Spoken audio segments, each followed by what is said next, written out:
Efren Giraldo, que nos acompañará ahorita en el auditorio, es profesor titular y jefe del Departamento de Humanidades de la Universidad EAFIT, aquí en Medellín, que está muy bella, y también pertenece a un grupo de investigación en la Universidad Nacional Autónoma de México. Quizá para el público de Medellín también lo conocen porque él dirige, o más bien coordina el taller de crítica aquí en la ciudad, que es un espacio independiente de apoyo a la escritura crítica y el debate sobre las artes y la cultura contemporánea. Tiene muchas publicaciones, Efren, y mencionaré dos. Una de ellas se llama La crítica del arte moderno en Colombia, un proyecto formativo que es del 2007, y una publicación más reciente que es Entre delirio y geometría, un ensayo sobre el arte y la narración, que se publica en el 2013. Efren, si nos podrías acompañar. No sé dónde estás. Aquí está. Efren, si nos podrías acompañar en el auditorio y comenzar con la primera ponencia para iluminarnos, palabra que te gusta usar, para iluminarnos sobre el primer coloquio y comprender el contexto en que se desarrolló. Gracias.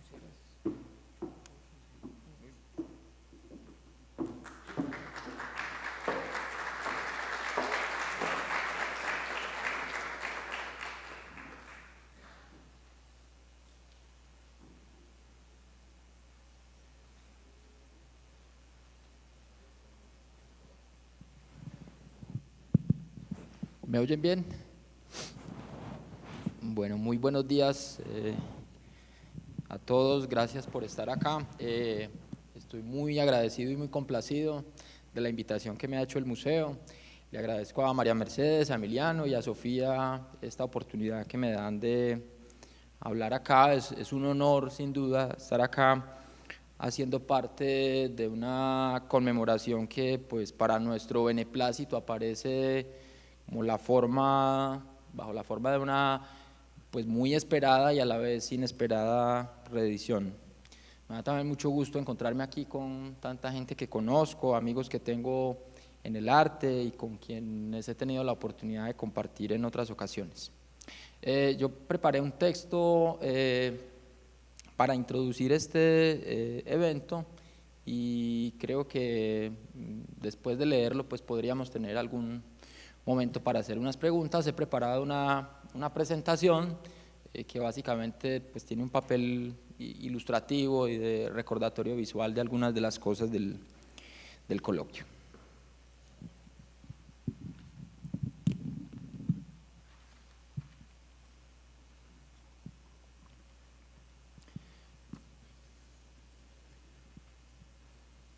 No exagero si digo que para los artistas, académicos y escritores de mi generación, el coloquio, así, a secas, tiene el carácter de un mito. Muchos nos aproximamos alguna vez al arte con la certeza de que en esta ciudad había ocurrido un evento que forjaba una especial manera de entender el arte contemporáneo desde aquí. Un evento que había pasado desapercibido, casi que sin dejar huella en la magra y centralista historia del arte colombiano, lo que le daba y le sigue dando al evento una especie de carácter secreto, más secreto aún por haber ocurrido en provincias. De hecho, que las memorias del coloquio hubieran permanecido inéditas hasta el año 2011, cuando el Museo de Antioquia decidió rescatarlas por fin de los archivos donde habían estado sepultadas, aún puede verse, no como lo que fue realmente, un caso de apatía editorial, remediado de manera tardía, sino como una especie de conspiración. De manera que, más allá de la mala prensa que pudieran tener el entusiasmo o la admiración y las teorías sobre las amnesias del arte en Colombia y Medellín, me gustaría hablar desde la apropiación que hemos hecho de este evento. Pretendo considerar en los minutos que me corresponden lo que ha significado el coloquio para el campo del arte regional y nacional y para los que de alguna manera construimos nuestra imagen del arte contemporáneo en Colombia y Latinoamérica con este referente. Es habitual encontrar en los trabajos de la historiografía del arte antioqueño la preponderancia que tuvieron las bienales, pero casi muy pocos esfuerzos dedicados a señalar la importancia del coloquio. Como mi interés no es abundar en razones y explicaciones que seguramente aparecerán en las sesiones posteriores de este evento, propongo que nos detengamos en dos dimensiones, una a la que podríamos llamar artística y otra a la que haríamos muy bien en caracterizar como de historia intelectual. Una que se concentra en las repercusiones del evento sobre el hacer artístico y cultural del arte antioqueño y colombiano, y otra que discurre en torno a las ideas, a la definición del arte y a las instituciones que el coloquio introdujo en la discusión. Mis intereses de trabajo se ocupan sobre todo de la escritura y más específicamente de la escritura literaria, crítica y teórica del arte, de modo que espero ofrecer más que nada la visión de un lector, de alguien que se ha asomado a un acervo documental que merece un lugar de privilegio en el patrimonio cultural colombiano y latinoamericano. En cualquier caso, este ejercicio de historia del arte leída y a la larga imaginada busca inscribir en un marco más amplio de problemas humanísticos y sociales el lugar de las prácticas del arte experimental.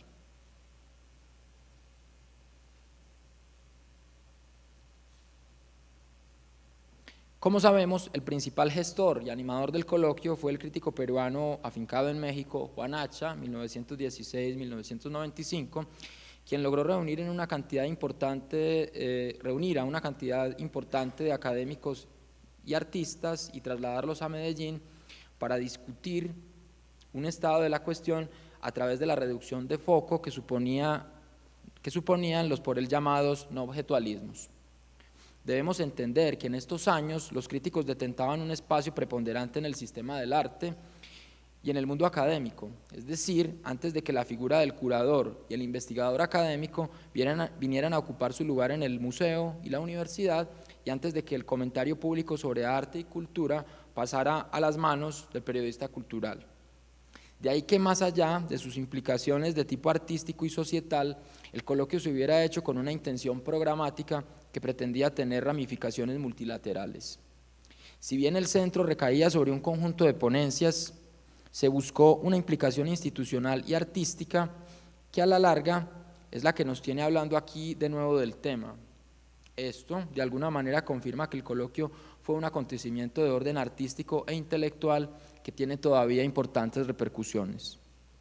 Como ya sabemos, a lo largo de su prolífica trayectoria, Juan Hacha llegó a concebir el arte como un fenómeno que iba más allá de la producción de obras y por tanto dio importancia a los procesos de significación e inscripción que trascienden la mera materialidad.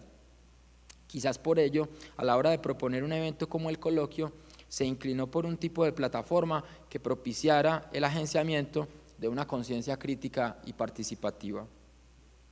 En sus muchas obras de crítica y teoría, la distribución, el sistema de las artes y el comportamiento del campo como tal fueron las iniciadoras de una especie de sociología del arte que no por primitiva, como la de Federico Moraes o la de Marta Traban, merecen menos atención. Por esta razón, era previsible que aparecieran en el evento de Medellín otras facetas distintas a la materialidad de las obras en el sentido tradicional de la palabra. El público, la participación, la relación entre teoría y práctica, el lugar de la artesanía y el diseño, son algunas de las facetas que se podrían señalar, si bien no como precursoras, sí por lo menos como portadoras de un cambio de atmósfera que influiría profundamente en la situación posterior al rebasamiento del arte moderno. De hecho, el uso a veces balbuciente del término posmoderno por parte de Hacha da a entender que su pretensión estaba también en el marco de una especie de actualización histórica para América Latina. Conviene resaltar que Hacha veía el no objetualismo no como una etiqueta o un movimiento, sino más bien como una categoría elástica que le permitía agrupar diferentes comportamientos, lenguajes y movimientos vinculados con el ala más experimental y progresista del arte, pero también con la disolución de la idea occidental tradicional de la estética en experiencias como el diseño, la artesanía y el urbanismo. Esto es, en lo que más recientemente el antropólogo Néstor García Canclini, también participante del coloquio, definió en el año 2010 como posautonomía, un momento de rebasamiento de la esfera del arte y donde se vive una aproximación a los problemas de las humanidades y las ciencias sociales. Desde la perspectiva de Miekeval podríamos ver el no objetualismo como un verdadero concepto que pretendía tener un potencial crítico y analítico y no solo como una palabra que apareció más o menos de manera fortuita por unas circunstancias no vistas o una coyuntura. En su texto sobre los no objetualismos,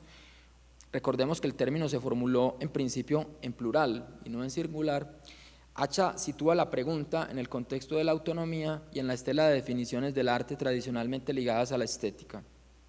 Y esto es realmente importante quizás por lo siguiente: de cierta manera, el interés de Acha y sus colegas recaía por ese entonces en la necesidad de tener una teoría artística que superara los condicionamientos eurocéntricos de la estética y del modernismo y que permitiera, por un lado, rendir cuenta de unas nuevas relaciones entre el arte y la sociedad, y por el otro, como ya se dijo, de una circunstancia artística singular como la de América Latina. No es tarea pequeña pensar por qué la etiqueta de arte conceptual se veía como inoperante o inapropiada por razones políticas. Debo aclarar, sin embargo, mi postura sobre este asunto en particular. La relación entre una noción como no objetualismo e identidad cultural apareció en el evento, a mi juicio, más bien como una respuesta a la necesidad de teorizar desde aquí, que fue lo que dijo Emiliano al inicio, que como la prueba de alguna convicción profunda en un arte propio o algo parecido. De hecho, establecer una correlación entre determinados comportamientos artísticos que comprometieran la materialización de una obra y los asuntos netamente identitarios es bastante difícil, más allá de que, por ejemplo, Arazi Amaral, probablemente en la mejor ponencia del coloquio, hubiera asociado con la pervivencia del legado indígena y su actualización las fuentes del no objetualismo en América Latina. Esto pues aclaro que es como un movimiento muy particular en los intelectuales en América Latina. Probablemente desde los años 20, por ejemplo, con intelectuales peruanos como Mariátegui, que pensaban, por ejemplo, que en el mundo prehispánico era donde se había manifestado el espíritu socialista, antes incluso de que Marx lo pensara, por ejemplo. Debo aclarar, sin embargo, para Acha, el gran vacío del arte latinoamericano estaba en la carencia de una problemática oriunda, como señaló en otro de sus textos programáticos, de manera que el carácter generativo y de debate crítico estuvo siempre en su idea para el evento que a la postre se haría en Medellín, más allá de su potencial aplicación para caracterizar a un arte particular. Podemos también indicar otra cosa, por ejemplo, que el progresismo del término y su dimensión antagonística le permitieron a Acha ampliar su arco temporal al usar una noción que buscaba, a la vez, ser crítica y teórica, y que procuraba volverse, ya con la posibilidad de hacer el evento en Medellín, una categoría operativa. Categoría teórica en el sentido de que pretendía adecuarse a un fenómeno cultural confirmado, y categoría crítica porque consideraba la posibilidad de que el arte del no objetualismo y su activación permitieran agenciar actitudes particulares. De hecho, uno podría pensar que la doble plataforma, compuesta de ponencias teóricas y de acciones artísticas, obedecía a una intención muy clara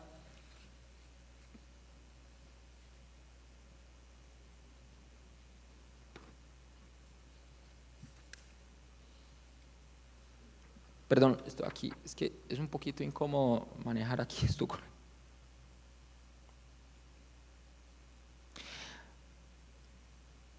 A una intención muy clara con el ethos del crítico modernista, mostrar una idea que no solo tenía por lugar de despliegue la fijeza del discurso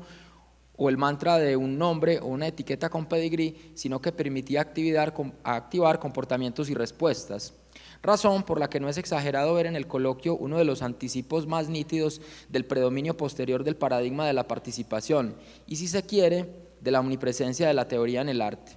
Conviene en este punto referirse a Boris Groys, quien en uno de los capítulos de su libro Arte en Flujo, recientemente publicado en español, caracteriza la teoría como el dominio fundamental del arte. La teoría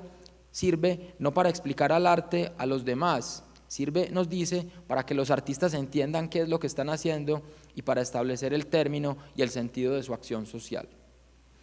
Si bien se ha discutido ampliamente por qué Acha articuló para su concepto un término con enunciación negativa, quiero señalar acá la importancia de un par de referentes que probablemente habrían de influir en esta elección verbal que todavía hoy nos sorprende.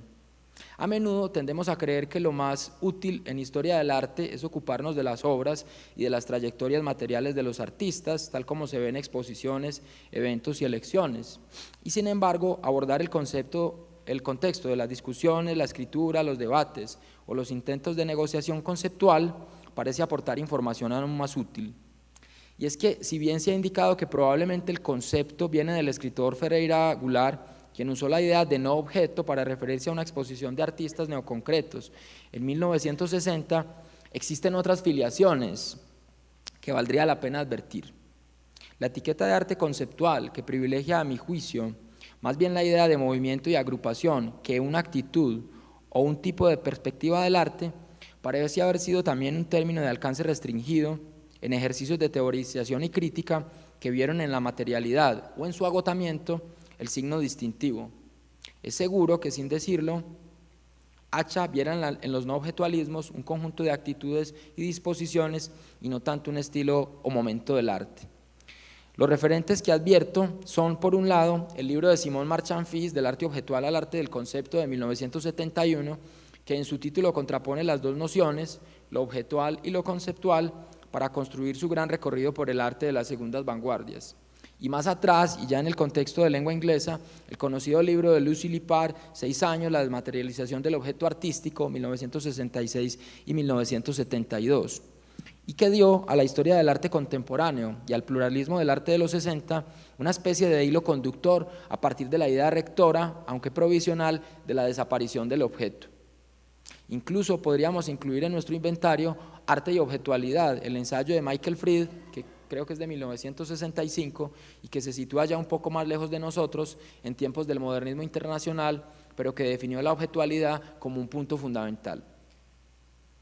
El segundo punto que valdría la pena mirar es el de los planteamientos de los académicos que participaron en el coloquio, un conjunto de pensadores, estudiosos y comentaristas a los que el evento mismo y la prensa de la época denominaron como críticos.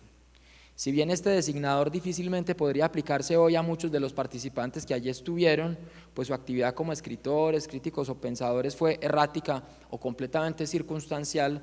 es interesante observar este rótulo como un tipo de cualificación específica que se daba a los actores intelectuales del campo artístico de la época. Ya hoy, un crítico es un tipo de escritor bastante diferente, mientras que los académicos o investigadores propiamente dichos tienen otros escenarios de actuación pública y otras lógicas de producción escrita. Es obvio que en los tiempos que corren, con el auge de las revistas indexadas, las agencias de investigación y los rigurosos protocolos de publicación científica, los textos de varios de los participantes del coloquio no hubieran encontrado hoy un espacio para su divulgación académica. ¿Es esto una insuficiencia? De ninguna manera. Creo que esto habla más bien de un régimen intelectual y crítico anterior que merece una revisión útil para entender las transformaciones de nuestro campo intelectual y humanístico. Pero no nos apartemos y dejemos para los sociólogos y los historiadores de la práctica intelectual el examen de esta reagrupación de las profesiones alrededor del arte. Para aproximarnos más bien a los planteamientos del evento, podemos seguir inicialmente el juicioso examen hecho por Augusto del Valle, uno de los editores de las memorias del coloquio en 2011. En su texto, La fiesta del no objetualismo, problemas sobre arte contemporáneo en América Latina, que fue incluido como estudio preliminar en la edición hecha por el Museo de Antioquia, nos podemos apoyar para abreviar aquí una aproximación general que resulta necesaria antes de hacer nosotros aquí algunas precisiones propias. Del Valle hace en ese texto el más completo balance del evento que se ha intentado hasta la fecha y caracteriza al coloquio, por ejemplo, como el momento, cito a Del Valle, como el momento culminante, el pico más alto de una deriva identitaria del arte contemporáneo latinoamericano. Básicamente a lo que él se está queriendo referir es que al hecho de que probablemente desde la década del 30, desde la década del 40, la inquietud por un arte propio y una plataforma de discusión propia son muy importantes y el coloquio representa algo así como un punto de llegada. Como dice Del Valle, no todos los ponentes del coloquio aceptaron la categoría propuesta por Hacha. Eso es, digamos, una cosa importante para entender primero. Aunque otros sí intentaron conectar sus propias reflexiones con la matriz analítica que ofrecía el no objetualismo, tanto como una encrucijada como un tipo de destino para el hacer y el pensamiento. Y quiero aprovechar para subrayar esta condición metaléptica de la formulación de Hacha y sus colegas, digamos como la idea de futuro, que yo creo que es la que está implícita en su planteamiento. Lo que importa finalmente es el futuro de las artes en América Latina. Eso es lo importante. Se trata de un evento con una vocación no preceptiva, pero sí prospectiva, programática. Mientras Néstor García Canclini, María Elena Ramos, Jorge Glusberg y Alfonso Castrillón enfocaron sus planteamientos en otras direcciones temáticas, Aracia Amaral, Rita Eder, Nelly Richard y Mirko Lauer, por ejemplo, siguieron con sus propias perspectivas el análisis de un arte que, disuelto en una atmósfera pluralista, reunía varias formas experimentales que era necesario alinear con respecto al futuro. En estos últimos autores, la idea no objetualista se tiña de diferentes asociaciones y proyecciones. La lectura de las memorias, cuando uno lee las memorias del coloquio, encuentra que el evento, en lugar de inclinarse por una restricción sectaria, buscaba abrir la noción a un amplio debate. Es obvio que cada ponente era libre de abordar la noción como le pareciera, y en eso yo creo que debe verse más bien un valor que, digamos, un lastre o un problema. Hasta aquí el resumen que podemos hacer siguiendo a Del Valle. Añadamos nosotros que estas múltiples respuestas, afiliaciones y desafiliaciones, demuestran que de alguna manera lo que se buscaba con el término no era más que incluir manifestaciones de corte experimental, instalaciones, arte corporal, escultura social, intervenciones, procesos pedagógicos para los que aún no había un soporte organizado. Y aquí yo creo que es donde uno puede encontrar la utilidad y la importancia de la teoría. ¿Sí? Uno tiende a considerar la teoría como algo demasiado abstracto, pero si uno sigue a Boris Groys, pues la teoría es lo que a uno le permite vivir de cierta manera y tomar decisiones. Entonces yo creo que ese es el papel que tiene la teoría ahí. Por otro lado, es necesario concluir por nuestra propia cuenta que quizás la prematura crisis de los eventos bienales dedicados al arte comercial e integradores expresaban el fracaso de la primera Bienal Latinoamericana de Sao Paulo, de la que Hacha fue gestor y activo participante, daba paulo a una discusión en que la teoría y la necesidad de una noción crítica agrupadora se hacían patentes ante la deriva hegemonizante del capitalismo global. Ese yo creo que es otro punto importante, es una respuesta. Si uno mira el origen intelectual de Hacha, que está en el marxismo, hay un deseo de oposición a una tendencia de designación hegemonizante. Esto, como se sabe, habría de llevar de alguna manera a la polarización con la cuarta Bienal de Coltejer, que si bien no era exactamente un ejemplo representativo de lo que era una Bienal internacional, o mucho menos algo parecido a lo que vemos hoy en día en los megaeventos del arte global, recogía procesos más tradicionales que hacían contraste con lo visto en el coloquio. Eso, como sabemos, no fue obstáculo para que el coloquio aprovechara a diversos invitados de la Bienal, quienes también estuvieron en los eventos del coloquio. Así, el no objetualismo, visto de esa manera y con la distancia que nos dan estas 3 décadas y media, daba a inicios de la década del 80 la posibilidad de englobar experiencias del arte de ideas, distintas formas de arte procesual, artes del cuerpo y proyectos e intervenciones que se distinguían por su aparente dispersión, sin contar con la posibilidad de que se diera un enlace que después fue habitual, aunque no exento de fricciones, entre el mundo universitario, las instituciones culturales y los medios. En ese sentido, el no objetualismo podría entenderse como una noción que designaba distintos comportamientos, quiero enfatizar mucho en ese término de comportamiento, y actitudes, con claras pretensiones historiográficas, como ya se dijo, pero también con notables proyecciones críticas e implicaciones. Es obvio que la ausencia del objeto o su negación, como postulaba el término de Hacha, abría la discusión del arte hacia dimensiones desatendidas, como el proceso, la información, lo documental y la experiencia, que eran multilaterales y afectaban tanto al hacer del arte como a su conceptualización, promoción y enseñanza. El resultado fue entonces un evento donde se fraguó un crisol de ideas que culminaba el amplio despliegue de intentos de teorización propiamente latinoamericanos, representativo de autores como los mencionados Traba y Moraes o como Damián Bayón, por ejemplo, en cuyos textos el esfuerzo teórico específico partía de entender que si no existen un pensamiento y unas claves analíticas que respondan a la singularidad artística y social del continente y de sus países, difícilmente se podría escapar a un arte epigonal. Y eso yo creo que es muy importante. Ellos no solamente estaban pensando en algo que, digamos, como que engrandecía su autoridad como letrados o intelectuales, sino que partían de la idea que sin un pensamiento artístico propio no podía haber un campo artístico que gestionara adecuadamente la realidad artística. Pero ¿por qué esta primacía del pensamiento y la teoría? Los académicos y escritores de arte tienden a dar probablemente una mayor preponderancia a las ideas y a los conceptos sobre el hacer artístico, y es probable que todos estos pensadores entendieran que su tarea, no exenta de cierto paternalismo, estuviera destinada a crear el ambiente propicio para un desarrollo artístico definido. Pero también hay una visión positiva de la teoría aquella que sostiene, pues lo que ya dije ahora, y es que esta existe para que definamos qué queremos hacer con nuestra vida y con nuestro poco tiempo en el mundo. Una teoría, finalmente, y con Boris Groys, es algo que nos permite orientarnos y conocernos e imprimir a las acciones que se emprenden una vocación. Los alcances de un designador, sin embargo, deben ponerse en sus justas proporciones y solo deben entenderse como el índice de una inquietud, de un modo de sentir y pensar el decurso del arte latinoamericano. No porque se denunciara el no objetualismo, era posible, desde luego, fundar un tipo de práctica o inducir unas formas de hacer arte. Lo que sí resulta evidente es que este espectro semántico abría la posibilidad de que muchos comportamientos y prácticas de artistas jóvenes y experimentales encontraran lugar en la historia del arte latinoamericano. Este proceso da realce al pensamiento crítico para otorgar autonomía al campo artístico. Es hoy una idea bien establecida en la comunidad interpretativa, pero para su época fue una idea pues rompedora. Aunque también, y este es el punto que sigue, deberíamos entender por lo mismo que el coloquio y los planteamientos que allí se vieron anticiparon muchas de las líneas del arte contemporáneo. No se trata de mostrar el coloquio como un precursor de algo, sino más bien de ver qué nivel de relevancia tenían las inquietudes que se planteaban allí para las décadas siguientes. Insisto pues en que, aunque hay una idea de programa, pues ese programa es contingente y no necesariamente engendró prácticas directas. Esta es la primera parte de la conferencia, que es la más larga.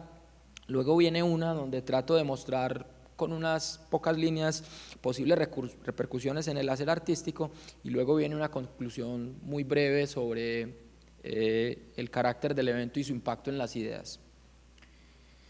Si bien, tal como se ha dicho, la concurrencia de ideas y planteamientos no fue homogénea, el espíritu del evento, por llamarlo de algún modo, sí permite encontrar manifestaciones posteriores que tienen una marca particular. Y por ello, el coloquio, tal como podemos entenderlo por las memorias que se publicaron, esto de hecho era una novedad para la época, pues fue quizás la primera vez que en Colombia se dieron debates para que quedaran registrados e hicieran historia. Había como una vocación de dejar algo. Constituye un espacio privilegiado para pensar la relación entre teoría y práctica y para entender el concepto de arte que se estaba abriendo camino. Y adicionalmente, si me lo permiten, para entender las formas de aparición del arte experimental que encontraban en la simpatía de los críticos y académicos el principal contexto de recepción. Yo creo que eso también es una cosa importante en la época. El arte experimental y el arte más rompedor o que pretendía ser más avanzado encontraba como un contexto de incubación primero en las ideas, más que en la acción y la práctica. Entonces pone de presente como la necesidad de que la intermediación discursiva y el comentario público de arte le hagan como un espacio simbólico a lo nuevo. Un examen breve de lo visto en materia de arte en el coloquio indica varias cosas. Primero, la prevalencia de las formas de arte procesual, que podríamos nombrar así para agruparlas de algún modo, empezaron a tener digamos, un papel preponderante en el evento. Es cierto que ya desde 1969 Traba y Álvaro Barrios habían concebido en Colombia algo así como un primer arte procesual, y que artistas como Miguel Ángel Rojas, Bernardo Salcedo, Beatriz González o Jonier Marín habían postulado formas de respuesta plural al eclipse del objeto. Pero fue el coloquio de Medellín el que le dio una consistencia y una operatividad a tales nociones. Yo creo que eso no ha sido suficientemente reconocido, pero ahí es donde realmente en Colombia por primera vez se articulan. Lo más obvio es que lo no objetual sea lo que está antes o alrededor del objeto del que, como se sabe, era de alguna manera muy difícil de prescindir. El no objetualismo le daba formas que eran indiferentes a la realización final una preponderancia, lo que queda confirmado al ver algunos de los registros. En este sentido, la presencia de Marcel Duchamp en la ponencia de Álvaro Barrios y en la inspiración general del evento es algo que no puede pasar desapercibido. En segundo lugar, debemos señalar la dependencia que la noción de arte urbano tenía con disciplinas como la arquitectura, la escultura y la joven instalación, que eran ya las que permitían comprender las nuevas formas de experiencias con el espacio en el arte. La idea de arte urbano parecía partir de algún tipo de identificación con la escultura pública, para derivar en algo así como ideas sobre la ciudad o preguntas por el entorno, que ya en ese entonces eran acuciantes. Si bien la singularidad de Medellín no fue un tema del evento, eso también es importante decirlo, la ponencia de Eduardo Serrano, responsable de hablar del no objetualismo en Colombia, nunca quedó en las memorias del coloquio. Era obvio que las discusiones propiciadas en torno a la relación del arte con los problemas urbanos de América Latina influirían en las actitudes de los artistas hacia esta ciudad. Un tercer asunto para considerar es la primacía que tuvieron en el evento formas enunciativas y proposicionales del arte, proposiciones y acciones que para ese entonces eran poco habituales en el país. Un conjunto de prácticas que probablemente podríamos afiliar más fácilmente con el conceptualismo internacional, pero que evidentemente a la luz de la distancia revelan su pertenencia genuina al ambiente intelectual y cultural de América Latina. Unas de ellas con una vocación analítica, fría si se quiere, y otras que se inclinaban por el debate de ideas problemáticas sobre cultura, política y sociedad. De lo primero sirvan como ejemplo Proyecto para sellar el mar, la bellísima y muy recordada acción de Álvaro Erazo, o de Amaru Abartz, de Marta Minujín y Leopoldo Mahler, o El enviado de Dios, de Carlos Serpa. En estos casos, lo objetual se resguarda en la acción artística y en la suscitación de una experiencia colectiva, pero en la que, como mostró Marchand Fils, en algún momento hay también dependencia de los objetos, ¿sí? Pues las acciones de Serpa tienen objetos y el objeto es como el desencadenante de la acción. Y yo creo que en el evento pues habría que acudir a testimonios orales. Creo que esa dimensión como aporética, paradójica de lo no objetual apareció, y seguramente era algo que el público se preguntaba, si realmente el objeto podía desaparecer. Los textos que aparecen como suplemento en las memorias sirven como insumo para entender, a partir de un dispositivo narrativo, lo que ocurrió, pero también para entender cuáles eran los propósitos de los artistas. Del segundo asunto, que tiene que ver con el arte urbano, tenemos como ejemplo la exhibición del proyecto Site, o del espacio escultórico de Helen Escobedo, Federico Silva, Manuel Felgueres y Matías Gueres. Si bien en estos casos no se trata de intervenciones urbanas netamente en Medellín, sí parece que se hubiera intentado documentar con estos dos proyectos las formas de interacción del arte escultórico y arquitectónico con una ciudad, Sacramento, California en el caso de Site, y la UNAM en México en el caso del otro proyecto. Es probable que el auge reciente que ha tenido en Medellín la pregunta por el urbanismo social tenga en las reflexiones del coloquio uno de sus primeros atisbos. Creo que ahora que hablamos tanto de eso, el coloquio podría ser una de esas fuentes un poco tapadas de esa pregunta por la ciudad. Y de lo último, digamos como de las acciones proposicionales que involucran pedagogía y actividad, uno puede tener ejemplos como Condición ritualista íntima de Felipe Ehrenberg y Acción furtiva de Alfonso Castrillón, o si se quiere, Medellín, la intervención de Adolfo Bernal en los muros de acceso a la antigua sede del museo en el barrio Carlos R. Restrepo, o la misma señal sonora que todos conocemos. A estas intervenciones podría unirse una declaración de Juan Camilo Uribe en el periódico El Mundo de Medellín, con la que el artista avisaba que dejaba la ciudad con motivo de la Cuarta Bienal. En estos casos, la declaración, la información y los soportes verbales que comunicaban proposiciones vendrían a ser un indudable elemento distintivo. Se trata entonces de la palabra como soporte y como pieza, pero también de algo que solo después iba a ser más evidente: la palabra, el lenguaje y el sistema de comunicación como un dispositivo que agencia relaciones, pensamientos y encuentros. O sea que de alguna manera es como una de las fuentes también indirectas de lo que después entendemos por práctica relacional. Ahora bien, luego de asumir el carácter de estas manifestaciones, uno podría pensar en algunas de las transformaciones más importantes del arte regional y nacional y conectarlas con el coloquio, sin el ánimo necesariamente de decir que se derivaron de él o que fueron su resultado. Pero sí es evidente que el evento tuvo un principal receptor, los artistas jóvenes que o bien asistieron a las conferencias y vieron las intervenciones, o supieron de ellas por la prensa, o incluso más tarde por el rescate que hizo la academia o por la visibilidad retrospectiva que le dio un evento como el MDE 07. El MDE, como se recuerda, se postuló como la recuperación de un evento grande del arte en la ciudad, destinado a poner a Medellín en el radar del arte internacional. De hecho, que el MDE hubiera elegido como referente al coloquio y no a las bienales, como sostuvo José Ignacio Roca, en algunas declaraciones de su época, habla del intento que se ha hecho de reconstruir una tradición de arte crítico, experimental y urbano en esta ciudad. Que la obra sonora de Adolfo Bernal se hubiera elegido como emblema y que el mismo artista hubiera sido considerado el artista eje, demuestra de qué tipo de repercusiones recientes podemos estar hablando. No podríamos dejar de señalar que la posteridad y recuperación del coloquio vienen fundamentalmente de lo realizado en el MDE.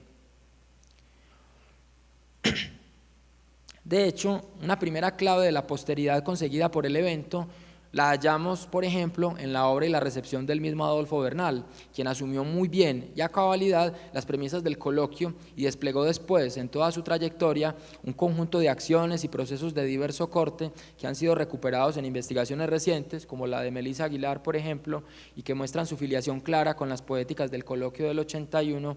y su relevancia para entender el arte conceptual o no objetual hecho en Colombia y América Latina. No es gratuito que a la diada del arte conceptual bogotano habitualmente consagrada, Salcedo, Caro, se puedan oponer otras, la de los artistas del Caribe, como Álvaro Barrios, El Sindicato y Álvaro Erazo, o antioqueños, como Juan Camilo Uribe y Adolfo Bernal, que nos ofrecen una manera de entender otros problemas y que yo creo que muestran la riqueza que tienen las prácticas experimentales en estos momentos en Colombia. Otra clave la hallamos en las trayectorias del arte regional y nacional que de preferencia se ocuparon de los usos del texto, del lenguaje y la comunicación. Nombres como los del mismo Antonio Caro o Juan Camilo Uribe vienen a la memoria. Y de la misma manera, el arte dedicado a las intervenciones urbanas muestra derivas que podrían ser relevantes. Obras y propuestas como las de Hugo Zapata y Jorge Ortiz primero, y después las de Carlos Uribe, Juan Luis Mesa y Gloria Posada, revelan el desplazamiento de problemas escultóricos clásicos a asuntos de intervención y probablemente del espacio público, por lo menos en Medellín, donde estas ideas habían prendido de manera contundente ya. Por último, habría que reconocer la incorporación del paradigma participativo y de la elección en contexto situado como uno de los resultados de la discusión animada por el coloquio. Y si se quiere, podría verse también allí una incidencia de la consolidación de propuestas muy claramente afiliadas con tres disciplinas: la instalación, las intervenciones urbanas, el arte corporal y el arte crítico con textos, cercano a este último al conceptualismo latinoamericano analizado por Luis Kamnitzer en su libro Didácticas de la Liberación. Para intentar englobar todas estas manifestaciones emparentadas con derivas del coloquio, me gustaría volver aquí a una tesis que esbocé en mi monografía de 2014 sobre Carlos Uribe, del paisaje construido al espacio relacional, una tesis que está presente, de hecho, en el mismo título del libro, publicado por el Ministerio de Cultura de Colombia en 2014. Se trata de una tesis realmente fácil de definir, y es la siguiente: que una pregunta por el espacio y sus connotaciones discursivas es la que nos prepara desde la escultura colombiana para la aparición, primero, de cuestiones culturales, antropológicas e identitarias, y dos, para asuntos relacionales y participativos ya en tiempos más recientes. La pregunta por el espacio escultórico, que probablemente tiene un primer capítulo en la reflexión sobre los componentes materiales y perceptivos del objeto o del no objeto en el espacio, se desplaza luego hacia la pregunta por las fuerzas históricas, culturales y sociales en ese espacio y en esos objetos, y por último llega a la idea de que ese espacio, que es fundamentalmente discursivo, cultural y social, puede generarse a través de la intervención situada del artista en proyectos de ciudad. Es como muy claro en el arte antioqueño que es la pregunta escultórica la que nos lleva a preguntas por las relaciones sociales. Por momentos es inevitable pensar que algunas líneas de fuerza del arte colombiano, y ya no solo antioqueño, parecen provenir de este foco de transformaciones en que el desplazamiento del objeto a la idea, a los procesos, el discurso y la acción social fue gradual, ofreciendo a escala una pequeña transformación de manera similar a la que ocurrió también de modo paulatino en el arte internacional. Una transformación que Hal Foster describió muy bien en uno de sus textos más conocidos. Con el ejemplo de la escultura antioqueña que refiero, creo que podemos encontrar una de las posibles líneas de continuidad para evaluar las repercusiones y la actualidad del coloquio liderado por Juan Hacha y su tropa de artistas y pensadores. Y termino con la lectura de una muy pequeñísima conclusión que por razones de tiempo pues no puedo prolongar, que trata de examinar cuál es la influencia del coloquio como en el campo artístico en general y en las ideas sobre el arte en Medellín. Ahora bien, el tercer y último punto que voy a tocar y con el que quiero esbozar una especie de conclusión provisional tiene que ver con el ámbito específico de las ideas, los conceptos y el discurso. Aquello que se hace cada vez más imprescindible para entender la historia del arte, que como ya se dijo, no está compuesta solo de obras o de artistas, sino también de textos, discusiones, desarrollos institucionales y mediaciones. Es difícil calibrar las repercusiones intelectuales de un evento como el de 1981, más allá de que el coloquio sea, desde hace algún tiempo, una referencia recurrente en los trabajos sobre arte contemporáneo, y más allá de que las aproximaciones no sean muy detalladas. Sin embargo, sí podemos referirnos al tipo de atmósfera teórica y crítica que propició. Como no dispongo de mucho tiempo para mostrar el seguimiento que puede hacerse a algunos de estos planteamientos del evento en los ámbitos específicos de la crítica, la teoría y la disciplina de la historia del arte, solo mostraré campos de gravedad que el objetualismo puso en el horizonte intelectual de nuestro pensamiento artístico. Lo primero que quiero decir puede resultar obvio, y sin embargo debo señalar que probablemente el coloquio anticipa muchas de las características que ha dado al arte contemporáneo el hecho de que esté como presencia activa en la vida de las universidades. Que el arte en Colombia se haga sobre todo en el contexto de la universidad y no necesariamente en el espacio galerístico o en la academia tradicional de arte es algo que no debe pasar desapercibido. La preocupación por la formación, por la presencia activa del público y por la necesidad de informarse y entrar en conocimiento de los planteamientos internacionales hicieron parte de una agenda que hoy, ya casi 4 décadas después del coloquio, resulta todavía necesaria. El diálogo entre academia y crítica y entre curaduría e instituciones culturales es algo que quizás el coloquio del 81 enfrentó de manera precursora. Es probable que el trabajo por proyectos o con plataformas académicas y creativas, como dijo ahora Sofía, sea hoy muy familiar para nosotros, pero el coloquio puso de presente la necesidad de intensificar un diálogo que favoreciera el campo artístico a través del cotejo entre el hacer y la reflexión, entre la teoría y el análisis, entre las tomas de posición y la acción social. Elevar el nivel de la crítica, fortalecer programas universitarios dedicados a pensar las experiencias y legados del arte latinoamericano y estimular las publicaciones fueron necesidades de las que el coloquio intentó hacernos conscientes. La idea de que la curaduría debía desplegarse no simplemente como un evento de atracción, sino a partir de temas, nociones polémicas y argumentos con valor teórico y a la vez programático, es una cosa corriente, pero en su momento tenían mucho de provocación y de una especie de extraña invitación al pensamiento. Por último, uno podría decir que estos escenarios produjeron unas realidades que se vuelven paradójicas, pero por lo mismo fecundas. El debate, la crítica y la creación de una escena para el cuestionamiento institucional vienen en Colombia, curiosamente, del espacio que abrieron en su momento las mismas instituciones a las nuevas propuestas. Uno no puede negar que las formas de arte como de la modernidad alternativa surgen, por ejemplo en Medellín, del mismo Museo de Arte Moderno. En Medellín esto es palpable desde el mismo escenario de fundación y desarrollo que expone la trayectoria de este museo, el Museo de Arte Moderno de Medellín, que fue siempre el espacio apropiado para exponer el arte más experimental y progresista. Y esta paradoja, una institución que alojó siempre las formas de arte más independiente, pero que de alguna manera estaba protegido por sectores de la ciudad no netamente progresistas, ha sido estudiado con mucha solvencia por analistas e investigadores recientes del fenómeno, como Juan José Cadavid y Jorge Lopera, de la Universidad de AFIT, y representa un caso particular de nuestra historia del arte local. Esto es importante, pues muestra las complejidades que tiene el análisis de los comportamientos independientes en contextos donde el campo apenas está en gestación. Tengo que decir para terminar que la valoración más importante del coloquio ha provenido de académicos, artistas e investigadores de otros países, y no tanto de la academia o las instituciones culturales colombianas y regionales, y mucho menos pues las que tienen sede en la capital de este país. Y es que, salvo por esfuerzos como los ya referidos, aún queda mucho por analizar o interpretar. Esta intervención busca principalmente hacer una invitación a que los planteamientos del arte que alguna vez fueron importantes y tuvieron poder de aglutinación sean otra vez revisados para que sean lo que fueron en algún momento, agentes de reflexión y acción participativa. Aunque debemos indicar que por lo pronto que eventos como el que aquí nos reúne ayudan ya a dar continuidad a iniciativas que no por tener un lugar histórico impreciso deben abandonarse. La relación entre los países de América Latina, la confrontación entre teoría y práctica y las revisiones de las nuevas formas de ciudadanía o de ruralidad como ocurre este año son asuntos que no han dejado de preocuparnos. De modo que hacemos bien al dedicar un par de días a mirar estos planteamientos y actualizar el etos de nuestro legendario coloquio. De esta manera, al intentar establecer la afiliación que las prácticas actuales tienen con este evento y otros del pasado, no solo reconstruimos la historia del arte regional y nacional, sino que también establecemos la genealogía para formas de acción y convivencia que no por haber carecido de una canonización efectiva, han dejado de tener una influencia poderosa en los nuevos desarrollos. Muchas gracias, con esto termino.